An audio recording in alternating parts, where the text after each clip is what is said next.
بلکہ ایک مرتبہ ہم ایک جنگل میں گئے تو وہاں ایک انگریز میاں بیوی رہتے تھے، ان کا قصہ کسی نے سنایا۔ یہ انگریز لوگ بھی عجیب ہیں، ایک ایک جانور کے اوپر ریسرچ کرتے کرتے زندگی گزار دیتے ہیں۔ کوئی سانپ پہ ریسرچ کر رہا ہے، کوئی شیر پہ ریسرچ کر رہا ہے، کوئی ہاتھی پہ کر رہا ہے۔ ایک جانور کے اوپر جیسے کوئی پی ایچ ڈی کرتا ہے ایسے پی ایچ ڈی کرتے ہیں، اور پھر جنگلوں میں جا کے رہتے ہیں اور اسی جانور کی زندگی کو دیکھتے بھی ہیں، اس پر کتابیں لکھتے ہیں، اس کی تصویریں اکٹھی کرتے ہیں، ڈاکومنٹری بناتے ہیں۔ ایسے لگتا ہے جیسے اسی جانور کی خاطر یہ زندگی گزار رہے ہیں۔ یہ میاں بیوی دونوں جو تھے یہ شیر پر ریسرچ کر رہے تھے، جنگل میں رہتے تھے اور جنگلی شیر جب آتا تھا تو اس کو بھی دیکھتے تھے اور اس کی ویڈیو بناتے تھے۔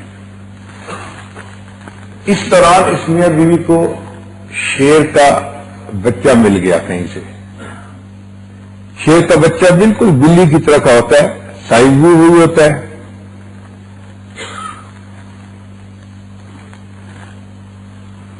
اب اس بچے کو خرید کر وہ آدمی گھر لایا انگریز، اس نے اپنی بیوی کو کہا کہ اس کو ہم گھر میں پالیں گے۔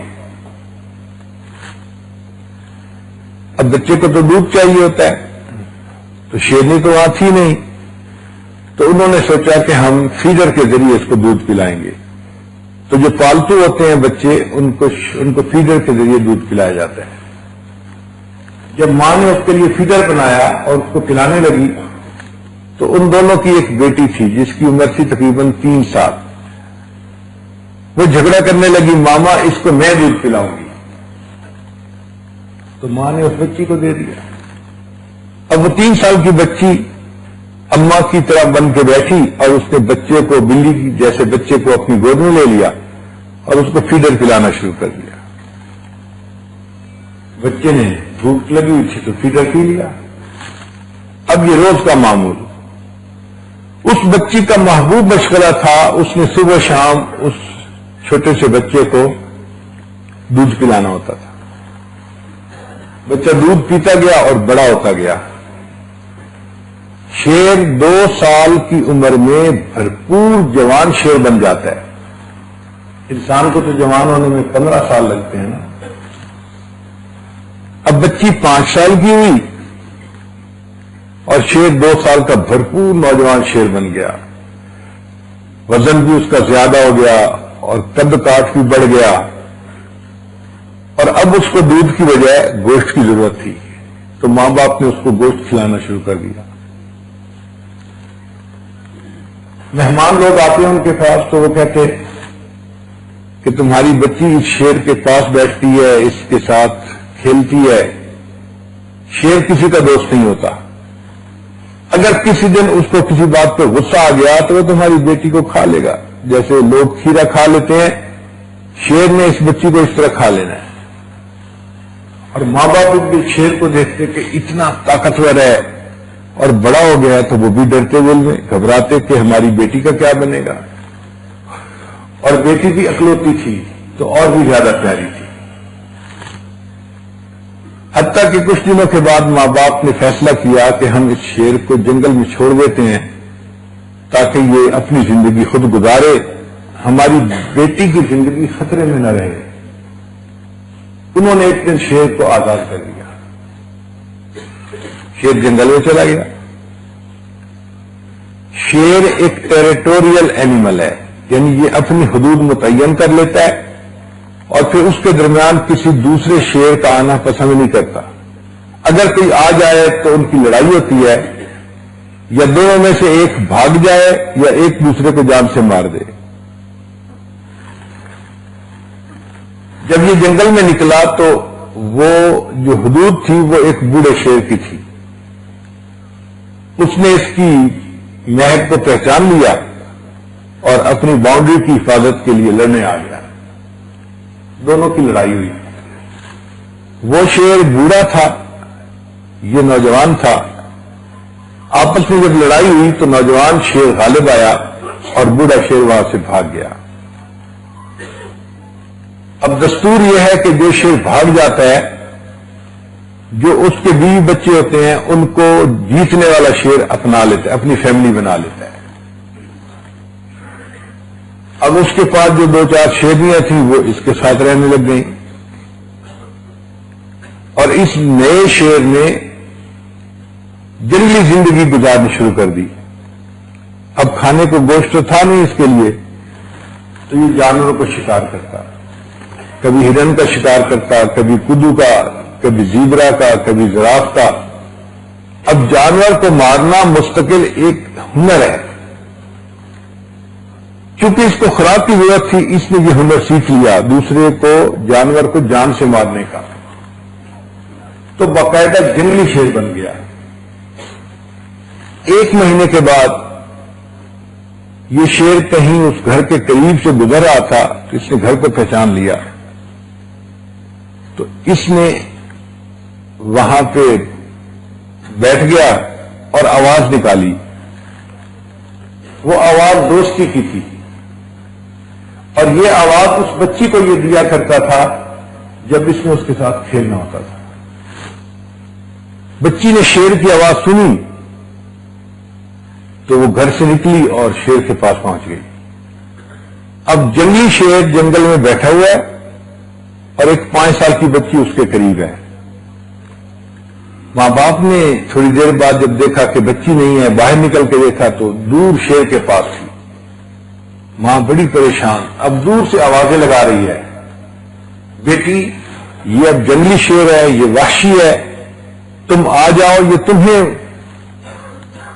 کاٹ لے گا، تمہیں کھا لے گا۔ اور بچی ماں کی بات سن ہی نہیں رہی، وہ آرام کے ساتھ اس کے ساتھ ٹیک لگا کے شیر کے ساتھ بیٹھی ہوئی ہے، کبھی اس کے سر کے بالوں کو ہاتھ لگاتی ہے، کبھی اس کی گردن کے بالوں کو، اور شیر اس کے ساتھ آرام سے بیٹھا ہے۔ حتیٰ کہ کافی دیر کے بعد بچی جب واپس آئی تو ماں کے جان میں جان آئی۔ اس نے اپنے خاوند سے مشورہ کیا کہ اگر یہ جنگلی شیر آتا رہے گا اور ہماری بیٹی اس کے پاس جاتی رہے گی تو پھر تو اس کی جان 100% خطرے میں ہے، تو اب بہتر یہ ہے کہ ہم اس جگہ کو چھوڑ کے ہی چلے جائیں۔ انہوں نے اپنے وطن واپس جانے کا ارادہ کر لیا، ٹکٹیں بنوا لی، اپنا سامان سمیٹ لیا۔ جس دن فلائٹ تھی تو انہیں 3 گھنٹے پہلے ایئرپورٹ پہ پہنچنا تھا۔ اللہ کی شان دیکھے کوئی 5 گھنٹے پہلے فلائٹ سے شیر اس دن پھر واپس آ گیا اس گھر کے قریب۔ اس نے آواز دی اور بچی پھر بھاگ کے اس کے پاس چلی گئی۔ آج کے دن ذرا سچویشن ڈفرینٹ تھی، شیر کے ساتھ اس کی شیرنی ایک بیوی بھی آئی ہوئی تھی۔ اب شیر بیٹھا ہوا ہے اور کچھ فاصلے پہ شیرنی بیٹھی ہوئی ہے۔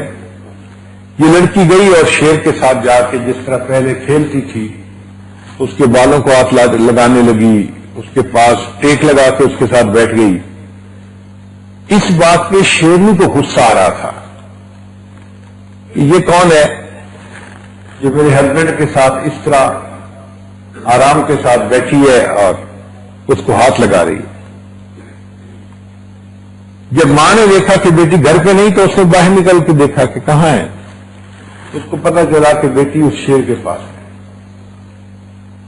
اس نے دور سے آواز دی، بیٹی آ جاؤ، ہم نے جانا ہے ایئرپورٹ کے اوپر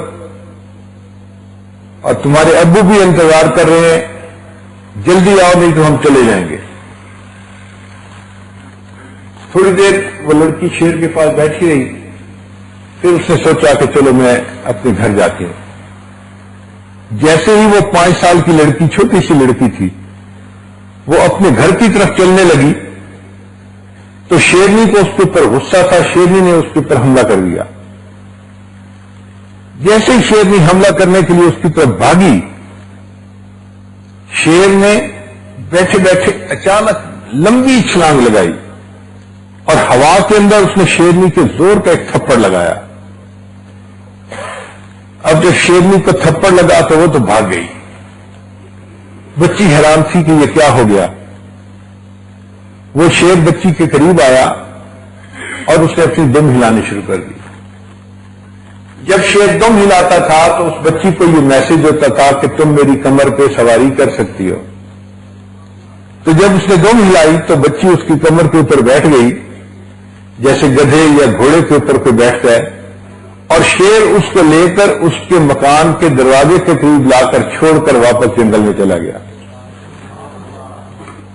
جس کو ہم درندہ کہتے ہیں, جو جان کا دشمن ہے, جو انسانی گوشت کھاتا ہے, اس پر بھی اگر کسی نے احسان کیا ہے, بھلائی کی ہے, تو جانور نے اس کو بھی یاد رکھا اور آج اس کے ساتھ اس نے بھلائی کا معاملہ کیا. انسان تو پھر انسان ہے. ہمیں بھی چاہیے کہ ہم مل جل کر زندگی گزارتے ہیں تو ہم خیر خواہی کا معاملہ کریں. نبی علیہ الصلوۃ والسلام نے انسانیت کو تعلیم دی, خیر الناس من ينفع الناس. انسانوں میں سب سے بہتر انسان وہ ہے جو دوسرے انسانوں کو زیادہ نفع پہنچاتا ہے. آج ہم دوسرے کو نقصان پہنچاتے ہیں, دوسرے کی دل آزاری کا سبب بنتے ہیں, دوسرے کی تکلیف کا سبب بنتے ہیں.